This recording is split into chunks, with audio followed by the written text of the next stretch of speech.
Democratic Party thanks you for that great debate, as do a lot of Americans. I'm not sure they do. I don't think the DNC does. Well, not the DNC that's trying to tightly control everything. Yeah. By the way, we haven't talked about Iowa. Know.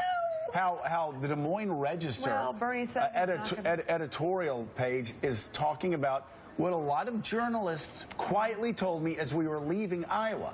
And I heard from a lot of top journalists who whispered, you know, Bernie won. I felt that. I heard that time and time again. You know, Bernie won.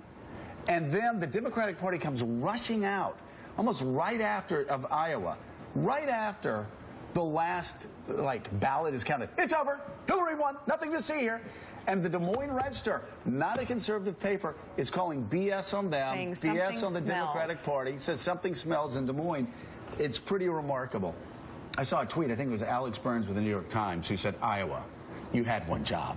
And you look at the Republican side, and it's exactly right. Yeah. But the Democratic Party, I heard Steve Schmidt, even before all of this, I said, why is the Republican Party so much more transparent and the Democratic Party's muddied?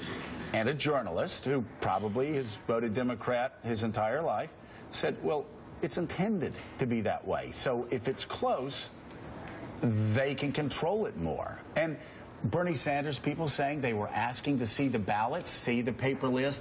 The Democratic Party was refusing to show it to them. How hard would it be? Where is this, Bolivia?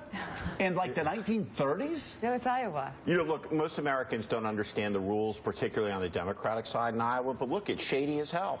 It just is. And, you know, we ought to think about it as a country. Is that like how we want to begin the process? It is. One of the two great parties. This is this how we want to begin the nominating process to pick the most powerful person in the world? Yeah, it's crazy. Yeah. Really quickly on the Democratic side, Juliana, Republicans were cheering last night too. A great debate. Yeah. Democrats could be excited about it. They fought each other to a draw. But we Republicans are always the ones that are scratching and clawing, saying, I'm more conservative than you. I'm more out of the mainstream with America than you. We're watching the Democrats do this. This is the fight. Who is the biggest liberal? No, it is pretty remarkable. What really struck me about last night, though, was the fact that they really are going to be neck and neck for quite a period of time. Hillary could very easily be going into a general election incredibly weakened.